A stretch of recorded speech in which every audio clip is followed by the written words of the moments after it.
Blog Talk Radio. Well, hello out there in Blog Talk Radio land. This is Open Money. I'm Ernie Jacob in the Comox Valley in British Columbia. That's in Canada on the northwest coast. And Michael is also here. Michael Linton. Hello, Michael. Hello, Ernie. Yes, similar part of the world, very similar weather, but it's not raining Very today. gray. Very gray. Very gray and red. I mean, lots of reddish, red, orange, brown leaves on the trees out there. It is fall here in Canada, and it's been mighty cold.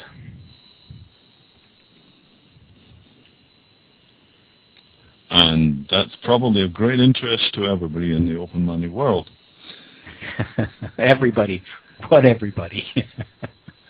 Well, it'll be interesting to Eric. Eric is coming. Well, that's right. Eric is coming, and Eric is Eric Harris Braun. He's from upstate New York State. Upstate New York State or something. I don't know how you say these things. Anyway, he tells me that it's been very warm over there until the last few days at least, so you can expect the weather to change when he gets over here. Yep. Yeah. Well, he's going to be inside. You guys are going to be working on the computers, so you're not going to be out much. So it should be okay. Well, we'll let him out occasionally, but not far and not for too long, I expect. You know, we don't want him to get lost. Yes, and we should tell people that, what we're talking about here is open money, community currencies, LET systems, mutual credit systems. And Eric Harris Braun is one of the people in the Open Money Development Group. And he's going to be coming up here for a few days, and we're going to work together for a bit, face-to-face, rather than by Skype and Internet, etc. I've just added a link on the Open Money Blog Talk Radio chat to openmoney.info. And this is the core of what Eric is working on and what we'll be progressing when he spends a few days here. It's about the new level of software, or actually a new configuration of the level of the software we've been working on and talking about for some years. There are at least 4 multi-currency open money models of the software process that are available on the Internet at the moment. One is the Japanese version, ccsp.jp. One is Hugh Bernard's, CC Lite, L-I-T-E, cclite.org.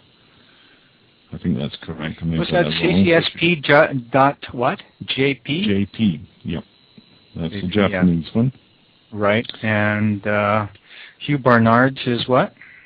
Well, hughbernard.org is a good start, but also cclite.org, I think is the, one could always check on these things. I can just open a browser and look up cclite.org and see if it produces what I expect and hope. Sarcastic Crime has joined the room. No, while you're trying to get that together. He always joins the room. Sarcastic I know, Crime, they're in it. You're they're here, in and you come, you go. Who you are, we never know. Who cares? Well, no, I believe that's Shannon. And Shannon comes and checks in. Yeah, I think so. She checks. I think that's her, and I think she's just checking in to see how the sound is. So she pops in and out. Hi, Shannon. Well, she's gone. There she goes. Yeah, one in, one out. Minute. Okay, so he or she. Anyway, is it CC Lite? Yeah, that's not working. No, that's not working. But I tell you what, I can go through his email remark today because he had something on the email. Also, HughBarnard.com ought to take us there, wouldn't it? It will, but I think in the there it is, CC Lite. He's got it right at the top here. Is it Lite dot what? It goes to an index of CC Lite, which is hughbarnard.org/cclight. Okay. And he's got the manual there and the TAR. Okay, so there isn't a site cclight.org. I'm incorrect. Not so far. Not that I've seen Okay. Anyway. But anyway. Hugh Barnard is another. The two that we're most familiar with are the work of Jeff Cheshire and Eric Harris-Braun, two independent sites. Jeff Cheshire on partysmart.org, and for the Let's Play game, which is a good way to experience some of the functionality of that site, partysmart.org/cbap, which is where the game is. However, the major action you're going to find, or the action on the latest mainstream full-scale developments, is openmoney.info, and the links that will come to you from there. Now, all of these sites are... And that's Eric Harris-Braun's site, that one, openmoney.info. All of these sites individually work at different levels of functionality to provide the user with the opportunity to participate in multiple currencies, and indeed to create currencies, often with a variety of design parameters. And the next stage, of course, is when the network of such servers becomes integrated, and it becomes possible for a person using any one of those servers or others that follow the same specifications, it becomes possible for people using those to interact through a global network, just like a global network of email addresses allows us to participate in a variety of email lists. Same concept. Which is essentially a money net. Yeah. The open money net. Yeah, none of that hard stuff, none of the old stuff. Yes, the centrally issued, they have it, we don't kind of money. The stuff we have to compete for. No, yes, we don't deal in that stuff. The stuff that enables others to exploit us and our communities and our planet. Mm-hmm. So, okay, well, that's what's happening in the open money world in the next few days. What else is happening, I guess, is in the community currencies world, which is the International Journal of Community Currencies Research is shutting down their Yahoo group, which they've been hosting for, about 5 years now? Oh, longer than that. Longer than that, I think. Anyway, it's been quite a while. It's been quite a while that they offered, they provided this Yahoo group, the ijccr, International Journal of Community Currencies Research, and I'll put their website up on here in a moment on the chat. But anyway, and the Yahoo group can be found through Yahoo. If you want to have a look at some of the silliness that has gone on there for a long time, actually. Yeah, very silly indeed. And I think that speaks to the action of the moderator or the owner of the list. The owner is Professor Colin Williams of I think Leicester University Geography Department in the UK, who convened the International Journal of Community Currencies, originally International Journal of Complementary Currencies, but that was changed to Community Currencies when it was recognized that was a more appropriate term, more useful. How was that recognized? Just out of curiosity.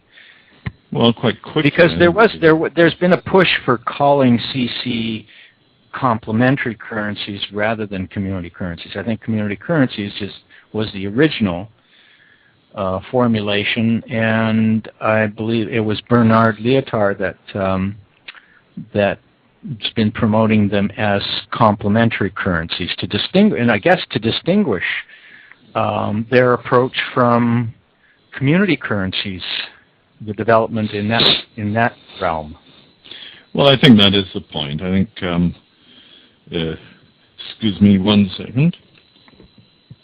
Okay, well, while he's excusing himself for 1 second, what we're talking about at the moment is the International Journal of Community Currencies Research. This is hot news for anybody in the community currencies world. Nah, cold. They're shutting down the Yahoo group. Anyway, well, they're moderating the Yahoo group. That was my point of main point of intervention here. I'm sorry. I mean, in all intents and purposes, this is a shutdown because it means that 98% of the stupid posts that have been littering the list for the last 10 years or however many, 5 years, particularly the last 5, it's got progressively more ridiculous and spammed and irritating and useless. And I think with a measure of intelligence, a measure of moderation, perhaps. Well, yes, and it's about time with some moderation. Rather than shutting it down, just willy-nilly like that, without really consulting except I guess some members of the board, they realized that this was an embarrassment to the International Journal of Community Currencies Research, and decided to pull the plug.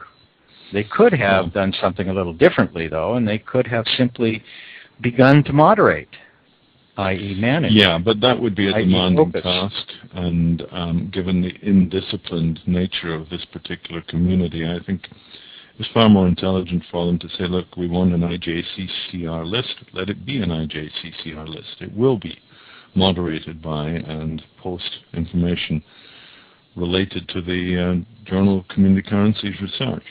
I think but it changes it from a discussion group to an announcement medium. It does. It's still allowed. There's no discussion of information to it, and you can introduce other than anything that they introduce. No, it could be introduced by any individual person, but they've got to say, "Oh yeah, this is a CCR topic," and then they would post it. I presume. Maybe not. We'll find out. That's a question to be discovered. Now, anyway, it's up to them. They own it. They can do what they like with it. Yeah, and it's sort of, if anybody thinks this matters, they're an idiot. And there's nothing of any intelligence that's happened on that list forever. Complete cacophony of idiots. But more to the point, not complete. I posted to that list from time to time. Yeah, all right. So there are occasional elementary intelligence signs of intelligent life there, but it's so rare that there's nothing to be lost by discarding it as a discussion area and attempting some form of reconvening in others. For instance, there's one group are trying to, one person I know, I don't know if there's others involved, is trying to create a working group on currency standards.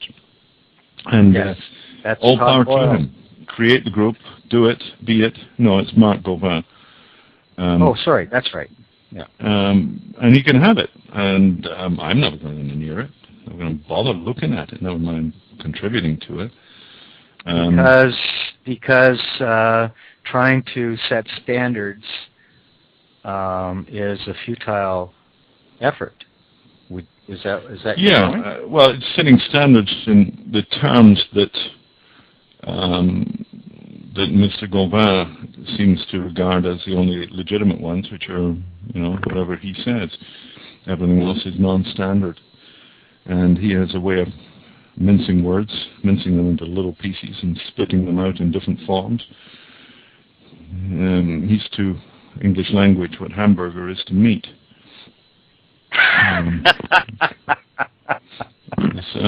So there's no likelihood of a useful process there. Nor to my mind is there a useful process to be attempted there.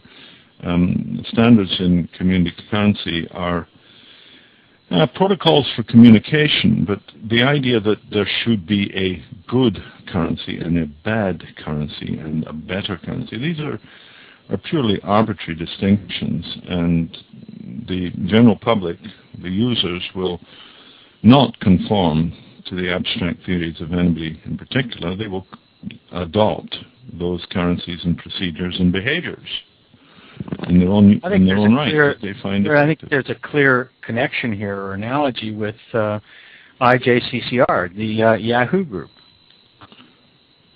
I mean, trying to set standards for all e-groups, for instance. Oh, yeah, I see what you mean, yeah.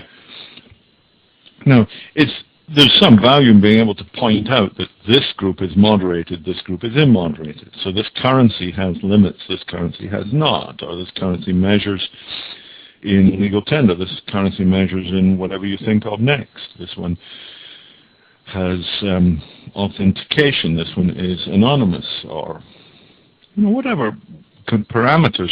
But the describers, they're not standards. Well, and they imply choice by the individual, which is the most important thing. And the argument that seems to be coming from a lot of the users in these groups is that there should be no choice. Everybody should do what I say is right.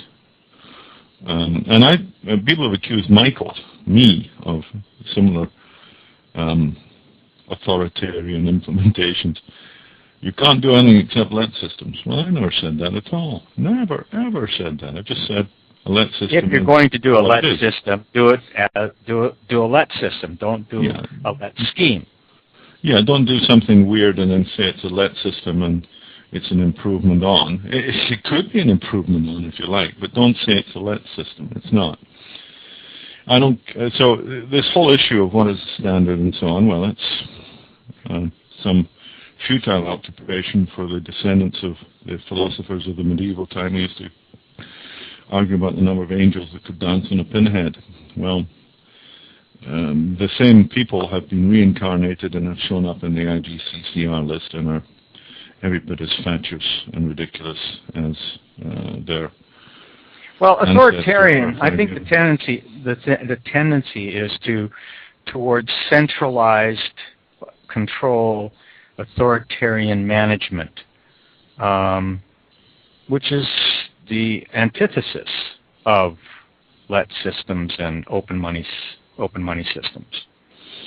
Well, yes, it does seem to be based on sort of fear and scarcity issues. If we don't do this right, it won't work at all. And right is what I feel comfortable with, so that's the way it's going to be. That's the prime driver of so much of this nitpicking and nagging that goes on these lists, is sort of, I'm right, you're wrong. You mustn't, you shouldn't. You have to do it my way. And those are definitely formed out of the syndrome of fear. Now, that it translates into sort of managerial, bureaucratic, centralized, controlling, committee-driven, politically correct, prune up your butt, rectitude. Governance. Yeah, that's the sad indication of the syndrome, the outcome of the personal anxieties that seem to drive these things. And hopefully we'll get past these guys fairly soon and get into forms of community currency where people actually understand that their options are what matter, not the restrictions. However, and the ability to make the decision for oneself, rather than have it made for you. Yeah, I think that's a key issue. Mm-hmm. And essentially, we're talking about anarchist money. We're talking about, a lack of formal structure, a lack of governance from above, from rules and regulations, looking at just functioning procedures that enable people to get on with things. Now, there's a degree of standardization in that, and indeed, that's what particularly Jeff and Eric have been working on lately, is how to have the servers be comfortable in their interactions and to know what they're saying to each other. Like if my server wants to post a transaction from me to you on your server, then both servers have got to have the same understanding of how the currency operates that we're talking about. Is this a currency in hours? Is it a currency in dollars? Is it a currency in kilowatt hours? Is it a currency of rank, order, or is it a currency of number, scale, size? Is it a transferable quasi-money currency, or is it just a favor recording, an acknowledgement of that currency? So many considerations that the two servers need to understand. But this derives not down to working group on standards to thrash out the right form of currency. It resolves rather quickly and more immediately to a practical process for all the servers being connected in a way that requires them to refer, when they're using currency XYZ, to the role structure of currency XYZ and interpret it in the same way. So isn't it a mirror, or not a mirror, but just I was going to say it's a money net, like the internet. Mm-hmm. Same kinds of processes. I mean, for a duffer like me who doesn't really understand how the hell it works anyway, right? I can understand the idea of a money net that works like the internet. Yeah, smart at the edges and stupid in the middle. The internet is the power and the flexibility of the internet derives from the interconnectivity through the packet switching system, through the TCP/IP protocols that route a little packet of information from my computer to yours by virtue of the addressing system. The addressing system means that when my computer knows to look for your server, it goes to this numeric address, and there you are. Now, what is contained in the packets of information that are flowing backwards and forwards might be web pages, might be accounting data, might be a sound file, might be a picture. The internet doesn't care. It's just moving the packets. So the internet is profoundly, wonderfully stupid. And it's the edges of the internet that have the intelligence and the capacity to make subtle and discriminate choices, and that's where all the fluidity of the internet emerges. Now, in the money net, it's the same game. We have a very simple protocol that allows us to communicate with each other, but what we communicate with each other can be extremely complex. With the magic of XML, which is this markup language, it's sort of hypertext plus. It's a data configuration protocol that allows a fairly standard approach to all subscribing computers to this XML protocol to understand the same stuff in the same way. Well, XML is very, very wide-ranging, and there's a tremendous amount of options within it. And it's basically by XML that the computers will work out how they are processing the transactions in the same currencies. So no standardization, to my view, is necessary. I think it's just a head-tripping exercise by people who lack the ability to see what the game really is. Well, what you described, essentially, Eric has written up on his website, has he not? Mm-hmm. Yeah, the openmoney.info. It is openmoney.info. Mm-hmm. Yeah. So if anybody does listen into this, which is Open Money on Blog Talk Radio, I'm Ernie Jacob, and Michael Linton is with me. We're talking about community currencies, open money systems, let systems, and the like. And if anybody wants to call in, they can call in 646-716-9424, or they can join us by the chat room and various other means. Oh, and our email addresses.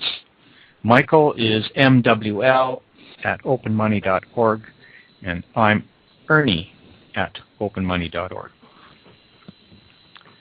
So what else is happening out there, Michael? Oh, I know. Something I was going to bring up was this whole issue of microcredit and microfinance. Which, in a way, it sort of, I got to it through the Brazilians were here. The Brazilians were here. But lending money, little circles, and big interest on that little money that they want to, that the bankers want to bank the poor with. Well, big costs is the fundamental thing. Let's be clear about it, that the big interest doesn't return to the lender. Neither the banks, even if they ran their own microcredit program, most of the high interest that's charged to the borrowers is a realistic cost of administrating very small loans. If you lend somebody $100, you might have to do just as much paperwork as if you lend them $100,000. So the basic operating costs of running a microcredit program are pretty damn high, and obviously they're going to end up as a cost to the borrower. Excuse me, I have to check that phone. You'll be talking. Okay, well, you check that phone, and I'll talk a little bit about microcredit and microfinance. Which, I brought up because,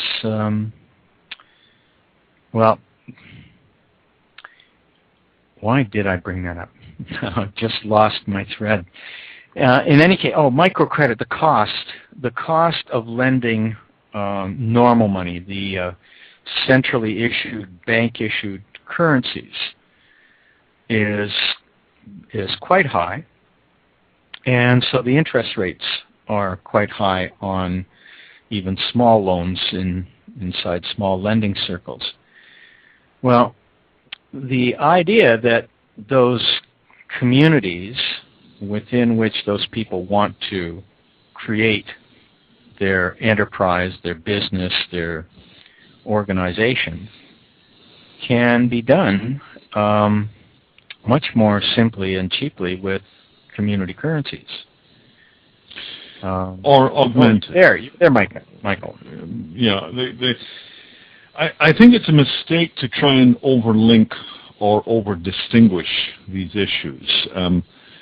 Microcredit has had a very strong and productive career in the last 20, 30 years in various forms.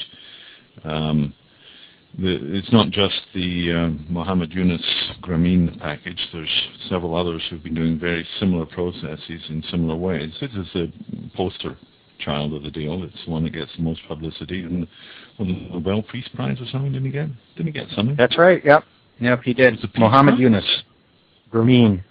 No. Or was it? It wasn't economics, was it? Oh, well, one of those two. I mean, anyway, he got a Nobel. Yeah, which is probably good and probably bad. I mean, hell, you see who gets Nobels these days, you've got to wonder, haven't you? But anyway, the microcredit thing has provided a tremendous advantage to many, millions of people now who otherwise would have not have access to the small-scale capital necessary to start a small bakery or a sewing enterprise or whatever. You want to borrow $500, you want to borrow $100. Microcredit can do it for you. Yes, it's quite expensive, but a hell of a lot less expensive than the loan sharks, which were the only alternative these people had to deal with in the past. 100% interest on a monthly basis. Those sort of loans. Those were crippling and utterly illegitimate. Now, 20% of a $100 loan is still $20. But if you're borrowing $100 to get into some sort of a project, you better believe that that project's going to generate not just the 100, but also another 20. Otherwise, why are you putting all that effort and time into it? So the $20 on a year's loan of $100, which is not common in the microcredit. It's usually quicker and smaller, and often smaller interest rates, isn't prohibitive. So on that level, microcredit's a great advantage. Now, the downside of microcredit is that, of course, it's monetizing the poor and drawing them into being part of the market forces that are going to keep them poor for the rest of their born lives. There's a considerable objection by a lot of grassroots people, activists in the economic development, community development sector, to the force of a microcredit program as a method of gradually bringing people into the dog-eat-dog capitalist export or die economy, or export and die economy, as it has been so often for the third world. And where community currencies touch upon this initiative is as a way of perhaps amplifying its effectiveness while reducing the contagion, the tendency for somebody just driving by too damn fast. Excuse me. I'm a traffic cop here. I can see the road outside me, and cars drive too quickly. I get upset. Oh, no. Yeah, you're right, just around the corner from an elementary school. And I can see the concern. Kids are running around, and they're totally hyped and crazy today. They're all dressed up, and they aren't local it's sugar. Halloween. Yeah, they will be later. Yes, that's right. Stuffed full of candy, sugar, the original drug. However, back to the drugs we were talking about, the monetary drug. Money, the money drug. Value of bringing micro money and microcredit together, if I can use micro money as a synonym for community currencies, the money that we create in our own world. A group of people who are involved in microcredit and are jointly undertaking the risks of this borrowing and the benefits of its function, they could equally add to their practice micro money. They've got all the paraphernalia, all the technology to do it. Not that much technology is needed. And they've got the reason to do it. And they've got the consideration about their local marketing, their local viability as a new enterprise, as a community initiative, whatever. Well, the community currency, the micromoney, will augment that. Why not use both? And I'm very confident that one of the things we will see soon is the propagation of community currencies through the microcredit world. And it's going to surprise a lot of the microcredit people. I know from some experience of conversations with people in microcredit is that they're so entranced with their own work, understandably so, that they can't see anything beyond it. They can't see past it. They think they've found the Holy Grail. Well, I think their Holy Grail is holier than ours. It leaks more. Our Holy Grail has no holes. It's complete loop. Whereas the microcredit one is basically an invitation to a deeper engagement in the extractive economy of conventional money. So, good stuff out there. Some interesting PPP processes. I mean, how do you see it happening? But give me an example of a group in Bangladesh using microcredit and community currencies together. Well, then it's a very hypothetical example. Maybe it's totally wrong. I freely admit I've never been to Bangladesh, know nothing about it. Forget Bangladesh. How about right here? How about right here in the Comox Valley? Okay.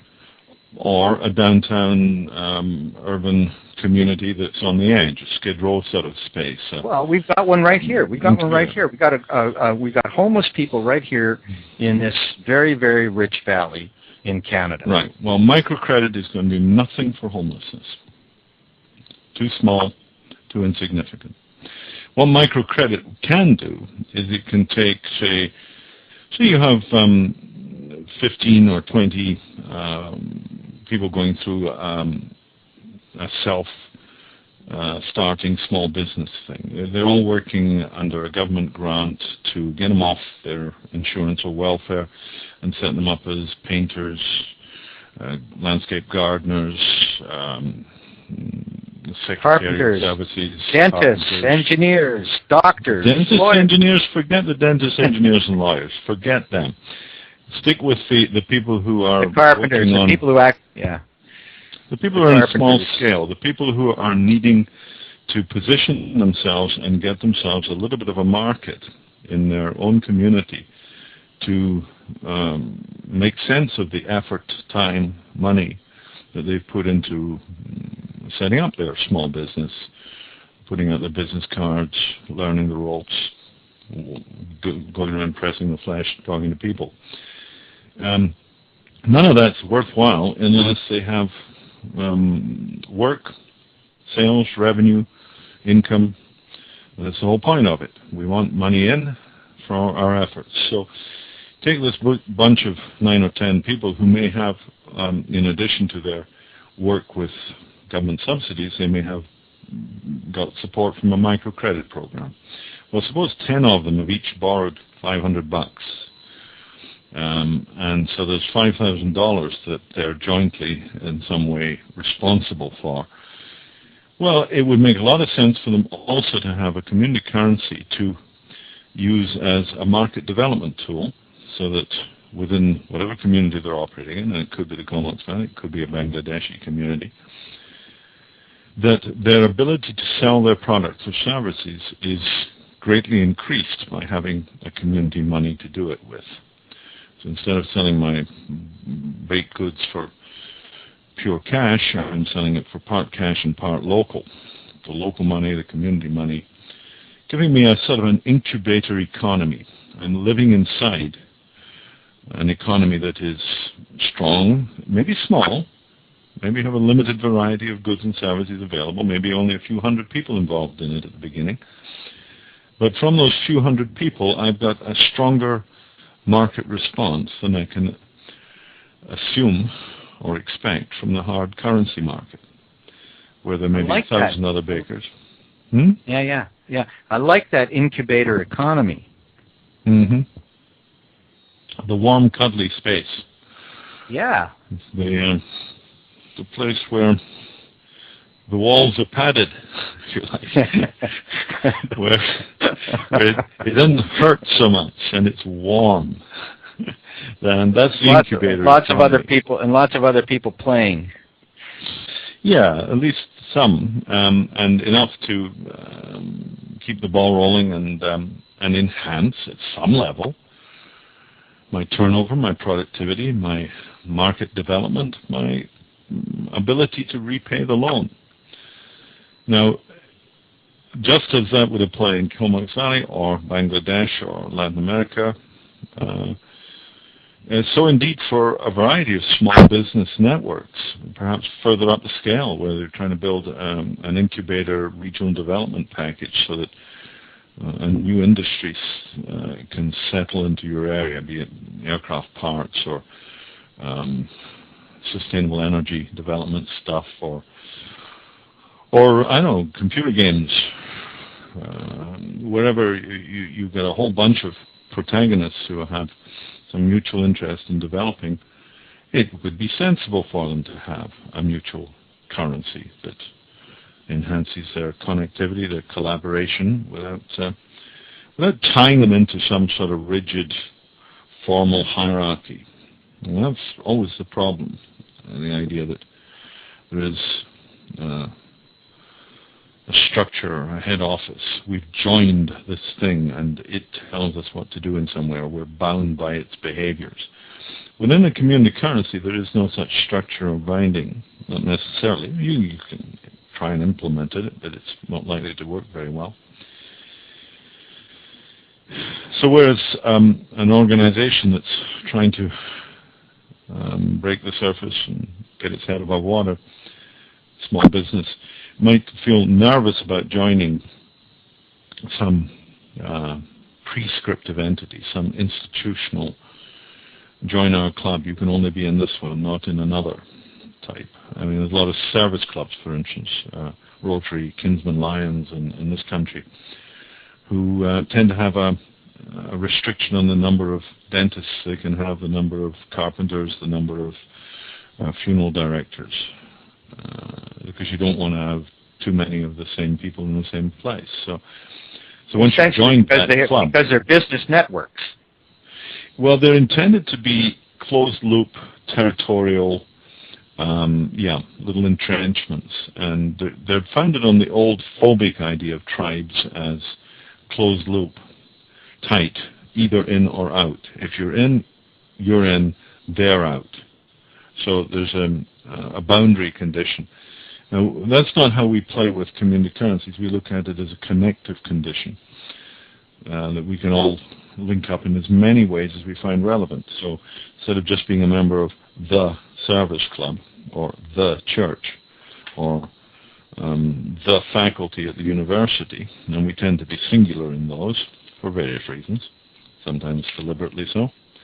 Well, in this community currency world, you can be a member of as many currencies as you find relevant and fit, and you can use them as you find it relevant and fit, consistent with their terms of operation.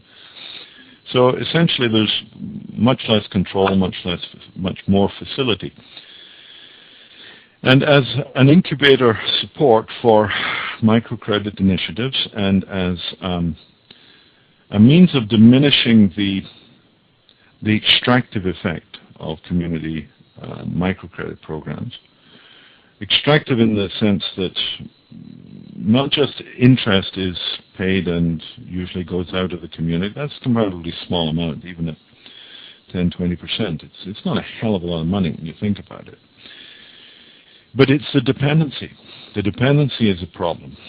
The idea that the money that is being loaned and circulated in this neighborhood is coming from somewhere outside and must go back to outside, the capital as well as the interest.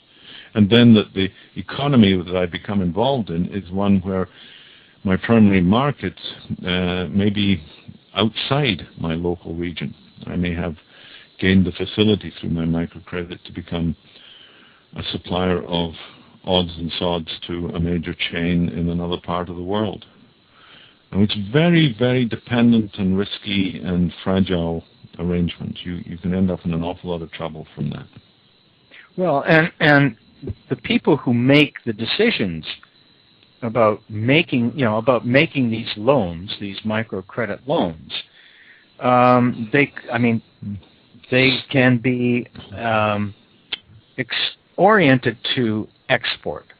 Like turn your cornfield into ethanol rather than corn, because you can get more money from the ethanol that you ship out than you can for the corn that you sell to your neighbors. Certainly it tends to focus on the opportunism of cashing in on the cash crops, of tuning into the global get-rich-quick economy rather than the localized, sustainable, the energy-aware economy rather than the energy-unaware economy, where I ship my bananas to Iceland to freeze them for a while before I reheat them to send them back to the European market when it's time to put some more bananas on the shelves.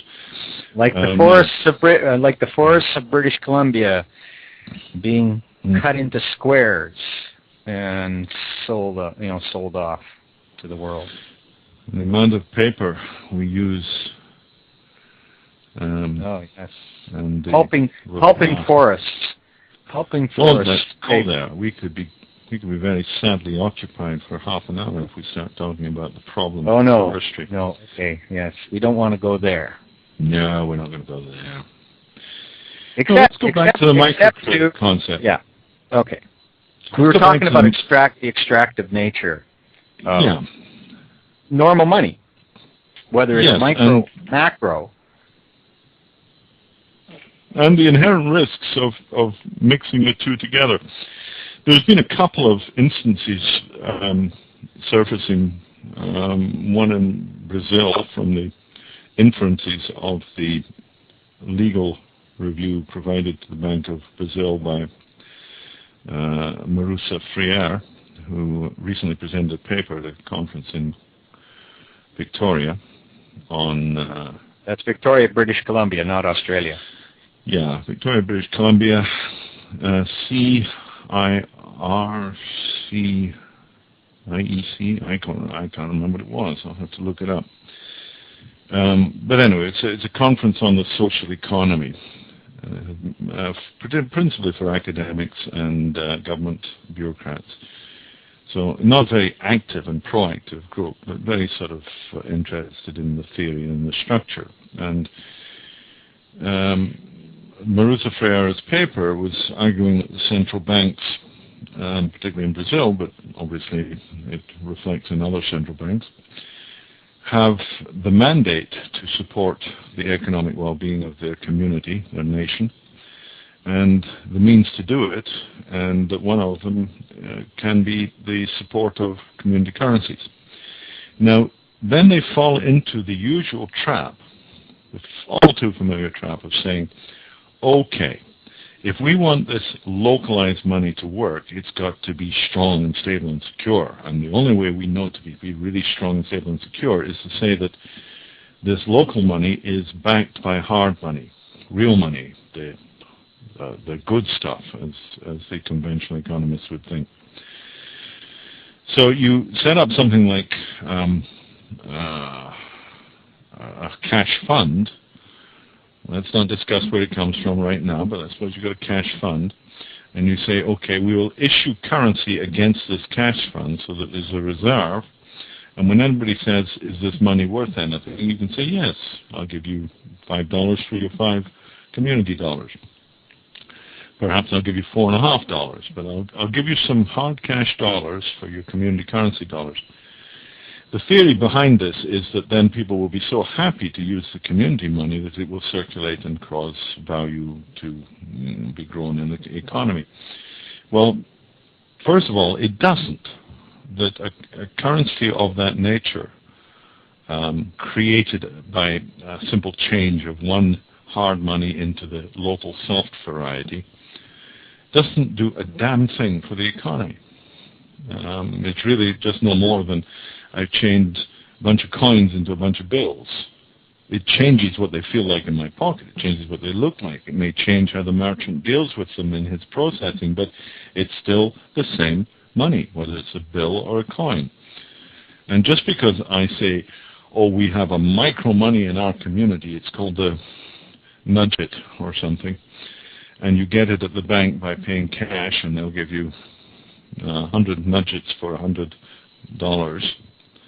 All they've really done is change the color of the same money. It makes no difference at all to the processes.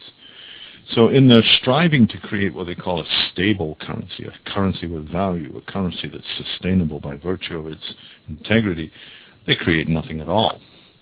Now it gets even funnier when you get the projects such as the Stroham Fomento concept. Actually, Stroham is a Dutch organization that's been active in community currency ideas for a long time, too long, in my view, without producing much of great value. And they fell right into this trap, and they argued that, in fact, you could raise microcredit lending in, for presumably the first world. You borrow money where there is money, and you send it to the third world, and you use it as the underwriting for these currencies, so that you drop $1,000 in a village in Sri Lanka through this project, and that allows $1,000 of community currency to begin circulating. But lo and behold, since it's backed by cash and people want cash, they will collapse the local currency into the reserve. And in no time flat, what you've got is no local currency because it's all been cashed out, and you've got no cash because it all went out to the people who redeemed their community currency that way. So what have you got? Nothing. Absolutely nothing. Well, actually worse than nothing. A lot of time and energy by the people involved goes into trying to make these things work. Now, for instance, did they try to? I mean, they did try to get this fomento. It's such a Kurt Vonnegut word. I think it's beautiful. Fomento. But anyway, FOMA, all is lies. It's right on. Nice one, Hickey Stroham. Get right there. Okay, so did they? I mean, are they still trying to prop those things up in Argentina or wherever the hell they were? Well, I really don't know. I can't speak from any direct information. I'm just looking at the theory of the concept. I'm saying, if you try this, you're crazy. If you try it twice, you're religiously crazy. So, well, but they did try it, did they not? Did they not try this? Well, you know, whenever I've asked people who seem to be involved, I get some very vague information. I get well, we're getting around to it, or it's going to happen soon. Hey, well, maybe the International Journal of Community Currencies Research could do a research survey project on this. Well, let's. I mean, what's happening in the fomento world? Well, I don't know. Anyway, and I don't care. No, that's it. We started with just, IJCCR at the beginning of the show, and the International Journal of Community Currencies Research, and we're coming down to the end of the show, and I just thought it might be... how the time flies. Yes, I thought it might be an idea to come full circle back around to IJCCR, and how come we don't know much about these things, even though we are in the business, and here is an organ of the community currencies world, and we don't hear much about these things. Well, I think that it's generally true that people are more confident with their theoretical predictions than describing their practical results. I know this is true for us. We've had very strong projections and indications, and they're very rarely borne out by the immediate results that we've achieved. Certainly, but we haven't hidden the results. But we haven't really publicized them either. We don't jump onto these lists to say, yippee, another month we failed again. Significant action. Yeah, right. We failed again. Now, if we, who are remarkably comfortable with failure or impediment or problems, are this reluctant, I don't think it's surprising that organizations which have grant funding or governmental support or a bunch of sponsors who wish to be satisfied that everything's working well, I'm not surprised they're rather careful with what they say about their grand programs failing flat in their face or being rendered constitutionally inadequate, structurally incompetent, or whatever. I wouldn't expect or very, very expensive. Right. Which is why IJCCR has largely reverted to head tripping amongst the needle bashers. My point is dead right, you're dead wrong, people. And long live IJCCR. But let's be glad to see the current configuration of the list die its deserved death. It's been a hopeless organization for some time. Yes, not IJCCR, but the IJCCR Yahoo group, which isn't an organization. It's simply an e-group, and with very, hardly any non-existent management, which has has just allowed the encouragement of all kinds of weirdness and stupidity and silliness. Yeah, I think it's been unintended. Interminable talk about usury. Yeah, the wrong decisions, the wrong discussions, and the wrong, in my view, I think the moderation should have been more active. Well, certainly. I think that if it had been more active in the beginning and lent some focus, it wouldn't have deteriorated to this extent. And it would become self-moderating. I mean, everybody, there are all kinds of e-groups out there that actually are self-moderated and work just fine. Yes. Well, in the sense that there's more signal than we get on the signal noise ratio of the IJCCR. It's very low, and so there's absolutely no encouragement. And I do think that there are a lot of email groups out there where the egos are less certainly, and the but I mean, content has got more value. But I'm not sure that we'd get that way with the IJCCR concept. I cannot myself see much hope for unmoderated lists, because they will constantly be trolled. We'll get the John Termels, we'll get the usury bashers, we'll get the people who want to sell you stock market information. Now, unless there's an elementary moderation that this person is obviously a joker and a spammer, get rid of him and just delete. Oh well, sure. No. I'm not talking about. I'm talking about over time. I mean, if you start with moderation for sure. Somebody's got to make sure that it's clean to begin with, right? And I hope you're right. And eventually the group can come to a point where there are people who are interested in the topic under discussion, and will carry on the threads that they're interested in. Anyway, we don't need to talk about it. This is all speculative. There is a different kind of an e-group coming to replace the International Journal of Community Currencies research list on Yahoo. And so we'll see what comes of it. We've got 4 minutes remaining. And I'll tell you what. I've been. You tell me what. Yes, I will tell you what. What I was thinking about was some of the stuff that we've, like the last couple of shows particularly. There's been some really good stuff, really good material, I think, and it would be terrific to have it transcribed, which means that people need to be paid to do that kind of work.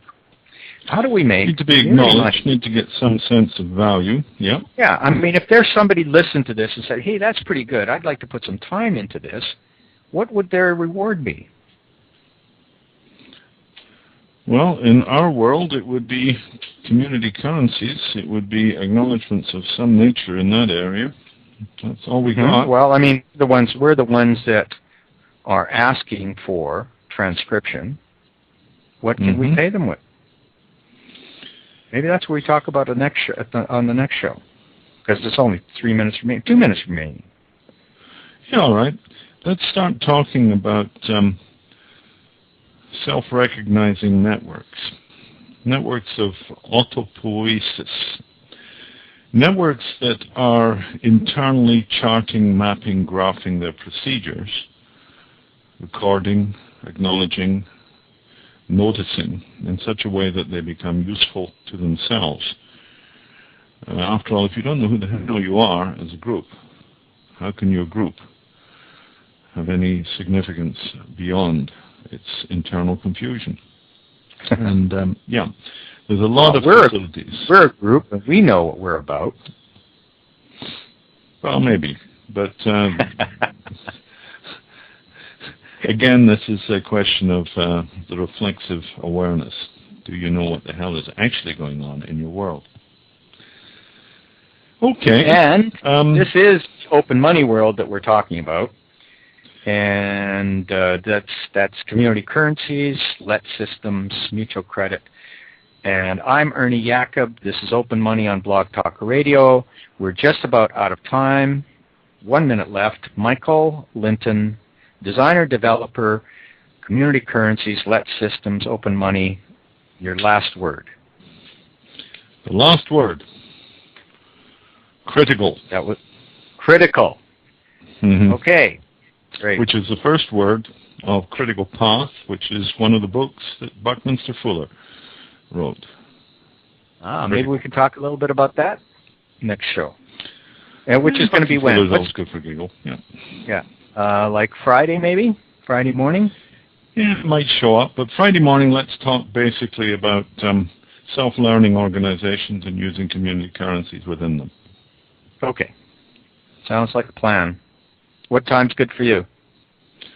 Oh, I think the usual. Sometime in the morning, 10 or 11. 10 or 11. Okay. Yeah. Okay. That's a plan. 10 or 11 Friday morning. Autopoiesis. Well, it's an awkward. I don't like the word. What? Which word? Autopoiesis. Yeah, it is awkward, and nobody knows what it means. Yeah, I have a hard time saying that. We'll have to come up with some other words for that. Some better words. If there are. There may not be one, though. Well, we can make one up if we want one. We're off the air, I think. Says well, we will be as soon as we go click. So I'm going to go off the air. No, it says waiting for host to call in. So I must be off.